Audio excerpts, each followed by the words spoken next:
zona yang turun ini Pal baru ada di sekitaran Tierra Bronca, di sekitaran Campo Militar. Langsung ada yang turun dari tim masa depan. Wow, masa depan sepertinya udah mulai memprediksi masa depan ya. Makanya mereka pede banget langsung turun di Campo Militar. Paling ujung banget di Miramar. Kita nggak tahu nih circle-nya bakal mental kah kalau misalkan masa depan, atau justru malah menguntungkan posisinya saat ini dari The Pillars juga udah mulai terspot. Akan mengarah ke Torre harusnya. Betul sekali, ada Torre Al-Humada mungkin yang bisa dimainkan oleh The Pillars atau Cruz de Val. Tierra Bronca juga masih bisa. Campo Militar ini wilayah yang cukup banyak sebenarnya untuk bisa dimainkan di atas atau di bagian utara dari Miramar. Namun ingat, Miramar ini adalah 80% luas daratannya, walaupun luas mapnya sama dengan Erangel.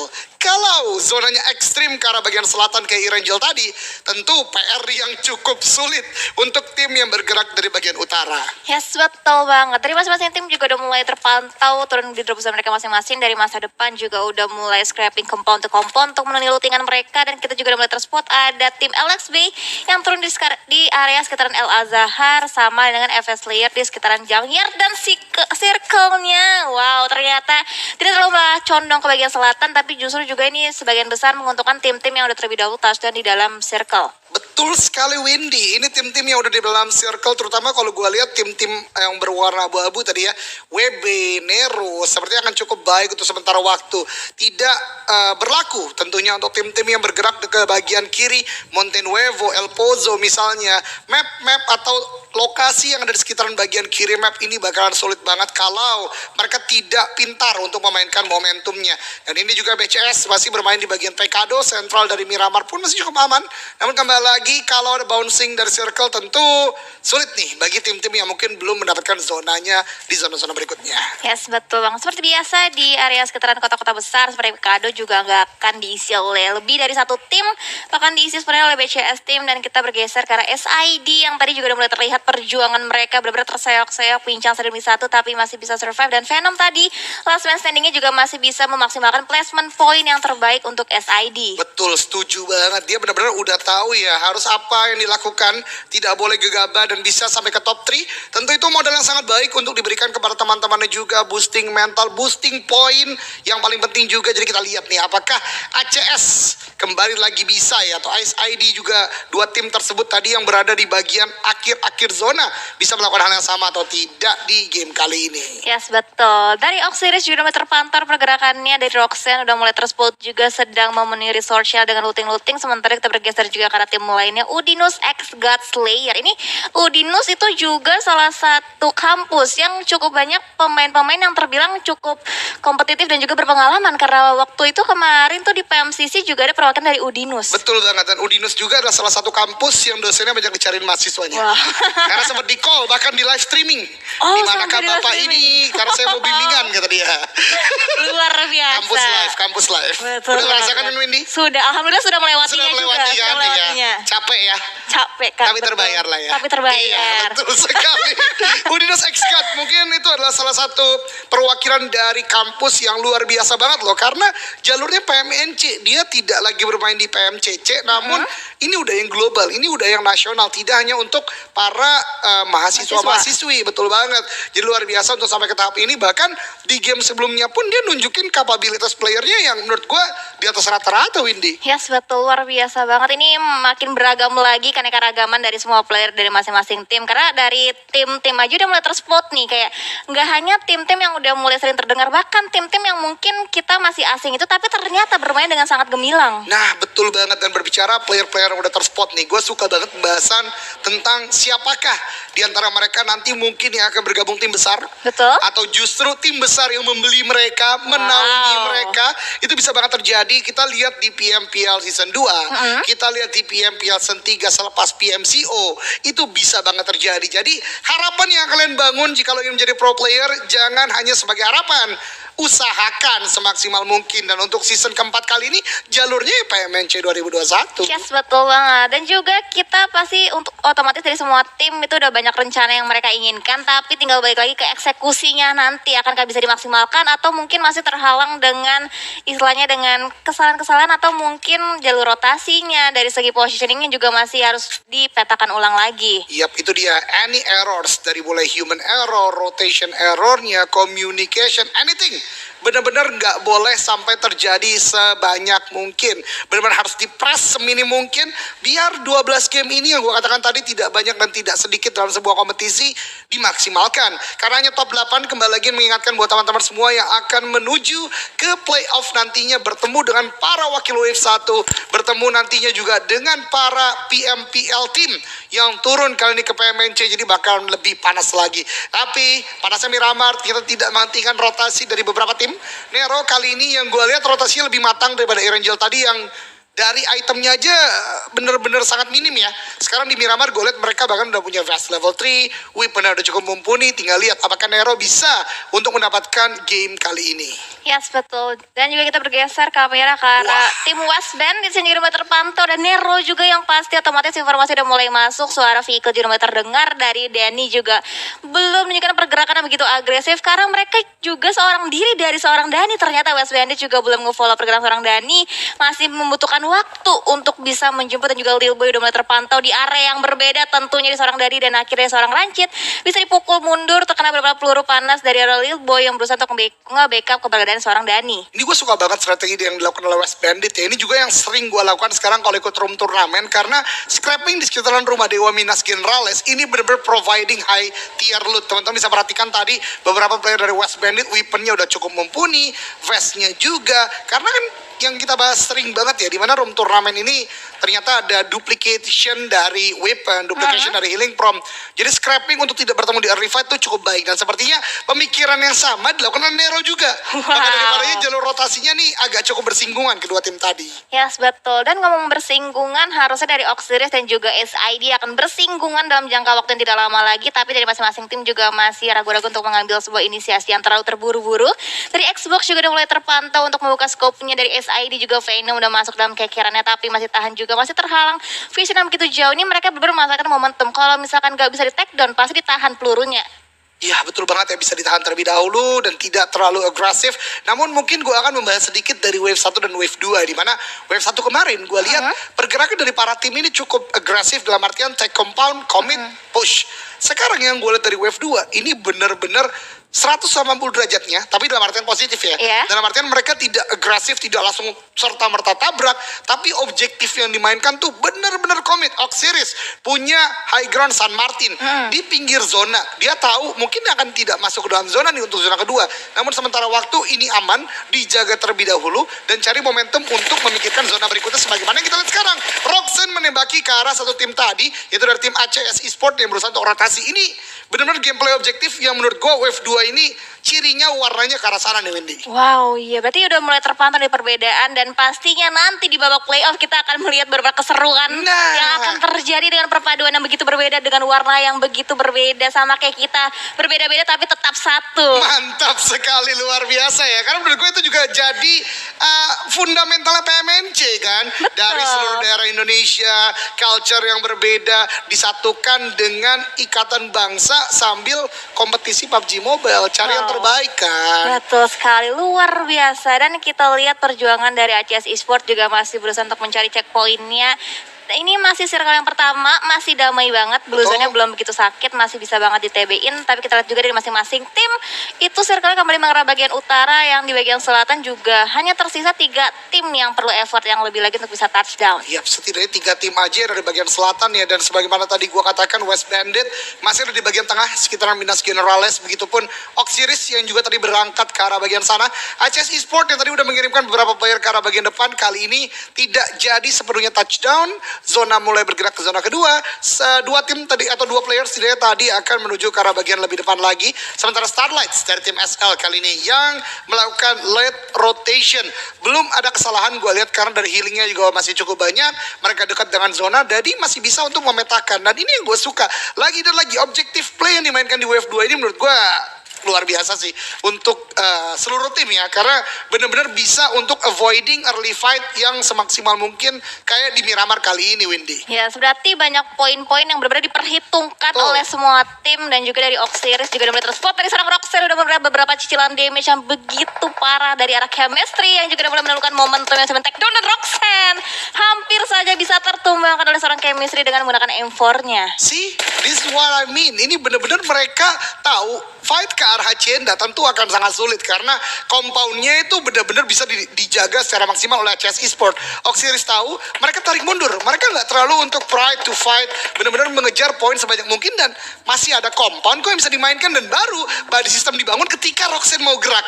Wow. See, this is the objective gameplay yang benar-benar luar biasa dari wave kedua menurut gua. Wow, ini setuju banget sih. Jadi mereka tuh nggak asal bermain, nggak asal nabrak, tapi banyak poin-poin dan juga beberapa perhitungan yang harus dimaksimalkan juga. Jadi mereka kan juga matchnya ini terbilangnya tuh sedikit ya kan, dengan melakukan 8 slot ke playoff, berarti ada 8 tim juga yang nggak bisa melanjutkan perjalanannya. Dan juga kita lihat seorang Easy Peasy juga cukup low di sana, tapi dari Mr. Pot juga satu player dari West Bandits. Danny dan Mr. Pot juga cukup low juga dalam peran dari debu berupa granat dari seorang Hexas. Betul, Danny tadi yang sendirian menghadapi oleh Nero ya, kali ini berdekatan juga lagi dan lagi dengan Nero, di mana West Bandit sudah melakukan regroup di sekitaran bagian utara dari Minas Generales. Gua tahu banget memang tempat ini akan coba dikontrol oleh banyak tim karena memang dapat vision yang sangat luas ke sekitaran daerah Miramar bagian utara. Dan sepertinya dua tim ini akan melakukan kontestasi cukup panjang mengingat masih zona kedua, masuk ke zona juga, dan utility dilemparkan oleh seorang Lil Boy karena bagian atas akan ke connect. Sepertinya belum karena jaraknya cukup jauh, hanya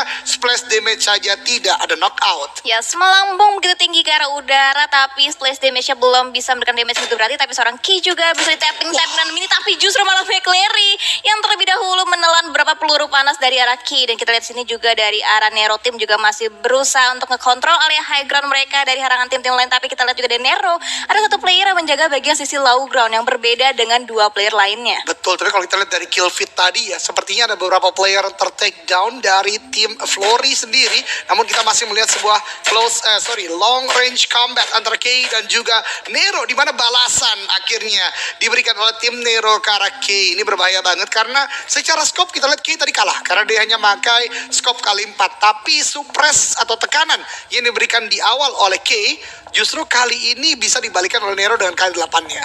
Yes, betul. Tapi di sisi lainnya juga West Bandit sudah mulai terpantau satu player knockout lagi berusaha untuk di revive. Dan kita lihat juga di sini dari masing-masing tim juga masih berusaha untuk memberikan effort yang lebih lagi. Tapi mengingat bagian bibir circle itu belum terlalu jauh dijaga oleh masing-masing tim. Tapi kita lihat dari Ardita, mereka benar-benar mengutari ke bagian utara dari Miramar yang dimana benar-benar kosong banget daerahnya. Yap, dan berbicara utara yang kosong, masa depan tadi yang bergerak dari kampung militer sekarang udah berhasil untuk touchdown dan menjadi salah satu tim yang menurut gue akan sangat sulit untuk di take down mengingat weapon utility mereka pasti matang banget nih Win, karena yang dia loot adalah kampung militer. Yes. Tempat dengan high tier loot. Sementara Erdita ini tadi dibahas juga sedikit di mana pergerakan mereka sejauh ini di bagian minimap kita lihat tidak terdeteksi oleh tim manapun. Sementara sekitar Hacienda masih ramai Flory, kemudian juga ada tim ACS Esport yang ada di bagian dari Haciendanya. Jadi ini benar-benar harus take the position terlebih dahulu buat Flory, dan sepertinya lebih memilih untuk repositioning ke arah bagian belakang karena lagi-lagi Hacienda ini sulit banget untuk di take down. Yes, dari Nero Hexas juga berhasil bisa men-take down satu player dari Oxiris. Roxanne sudah mulai terspot juga ternokot, tapi kita lihat juga posisi dari Tylo juga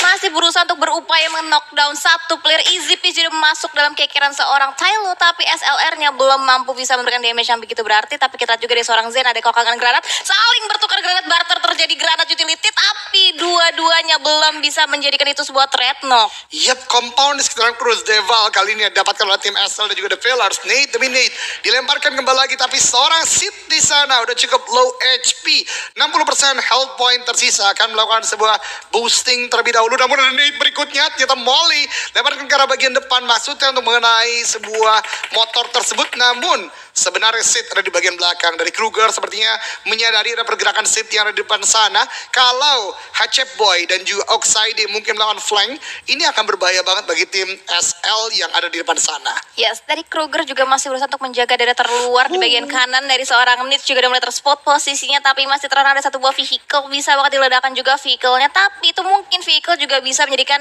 jalur rotasi untuk The Pillars itu sendiri. Tapi kita juga dari seorang Nitz akhirnya ter-take down juga dengan Scar L-nya dari seorang Kruger, dan akhirnya ada lemparan itu juga berusaha nge-end satu player yang ter-knockout, berusaha menjadikan itu sebuah confirm kill untuk masuk ke arah The Pillars. Tapi The Pillars, Kruger harus segera bersembunyi terlebih dahulu karena menerima beberapa tappingan damage yang begitu dalam dari arah Starlight. Wah, Moon X tadi sebenarnya bisa menjadi sebuah gerakan pembeda, gerakan pembalik keadaan ketika bisa take down seorang Kruger. Justru Moon X terdeteksi di belakang sana, dan ini akan menjadi pressure yang cukup berat bagi tim SL. Dua orang udah cukup low HP dalam artian satu knockout, satu melakukan healing. Zen akan menjadi pergerakan dari bagian kanan, tembakan ke arah bagian depan sana untuk mencari Prefire saja. Belum mendapatkan knockout berikutnya. Revive sedang diusahakan oleh tim Starlights, dan Starlights kali ini sudah sangat terpojok. Bahkan Moon X yang dari jauh sana tertake dan menandakan backline dari Starlight udah tidak ada seorang pun. The Pillars, lihat gerakan mereka udah cukup masif ke arah bagian depan. 4 melawan 3. Sid belum terdeteksi, namun kita lihat udah cukup low HP. Sid di sana ternyata justru bisa mendapatkan satu. Bahkan Kruger disistemkan juga 2 untuk 2. 2 on 2 situation kali ini, namun Deku dan Nick udah cukup low HP, harus maju ke arah bagian depan. The Pillars masih mencari-cari. Nate akan coba di-cook, dilemparkan ke arah bagian depan, tapi Chap Boy pun meng-cook sebuah grenade, lemparan ke arah depan. Begitu pun Deku, Nate keduanya treat tapi belum mendapatkan knockout sama sekali. Chap Boy melakukan sebuah prefire ke arah bagian depan, tembakan ke arah bagian depan. The last man standing untuk mendapatkan kemenangan, tapi ternyata tidak bisa. Starlight yang ternyata justru mendapatkan kemenangan kali ini, Windy. Yes, dan duel yang ternakut dari Starlight with the revive untuk saat ini dari Sid yang bakal coba di revive. Tapi kita bergeser ke fight yang masih terjadi antara Erdita juga masih berusaha untuk healing, sementara itu Velvet sudah ter-take down. Akan ada lemparan utility berbagai dari seorang Bex, berharap itu bakal connect ke salah satu player dari LXB, tapi masih terhalang begitu aja vision dari Granat juga masih belum bisa menjangkau satu player pun dari arah LXB. Ini dari Erdita udah sangat kesulitan nih, hanya 3 active player di bagian pinggir zona. Bahkan Uzui low HP banget karena tidak hanya MT, ada juga Udinus X God di sana. Bahkan dari MT tadi Uli ter-take down. Erdita udah cukup low HP, Vehicle udah mulai berasa bahkan berusaha untuk maju ke dalam zona, namun lihat udah sangat-sangat low HP bagi kedua player tersebut. Flow ter-take down atau low ter-take down, begitu pun Bex OG pun ter-take down karena Vehicle Explosion. Yes, Zoro juga udah mulai kedatangan tamu, udah berhasil semua satu player yang juga dengan easy bisa dipulangkan begitu aja. Dan kita lihat dari seorang Zoro juga masih menahan bagian terluar, dan kita lihat dari seorang Kobe nggak bisa bertahan, udah low banget HP-nya juga. Tapi dari Bartley juga udah mulai bleeding out, bahkan dibiarkan begitu aja dari tim God Slayer.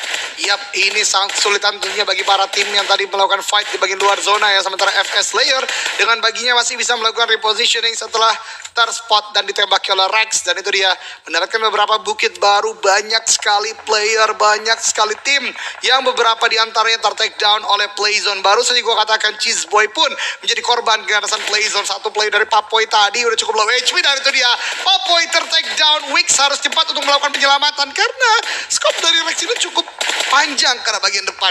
Tembakan yang dilontarkan ternyata bisa dijiggle sementara waktu oleh player FS Layers. Yes, cukup jauh scope yang dipunyai oleh seorang Rex. Masa depan juga udah mulai terspot juga posisi ke arah FS Layer, dan kita lihat juga dari seorang Rex masih berusaha memberikan momentum juga timingnya untuk bisa take down. Tapi dari Racer juga masih bisa bersembunyi di balik smoke setup yang udah mulai pop out. Dan kita lihat juga di sisi lain Jiwa Muda sudah mulai terspot juga, posisi harus segera proning terlebih dahulu, setup smoke terlebih dahulu untuk menjaga angle bagian kanannya. Ya betul sekali, ternyata yang ada di dekatnya setidaknya ada satu tim, dan Flaka pun cukup kebingungan. Kita lihat tembakan demi tembakan ternyata dilontarkan oleh tim Starlights yang tadi baru saja menang ya melawan tim The Pillars. Smoke udah mulai dikeluarkan untuk revive dilakukan.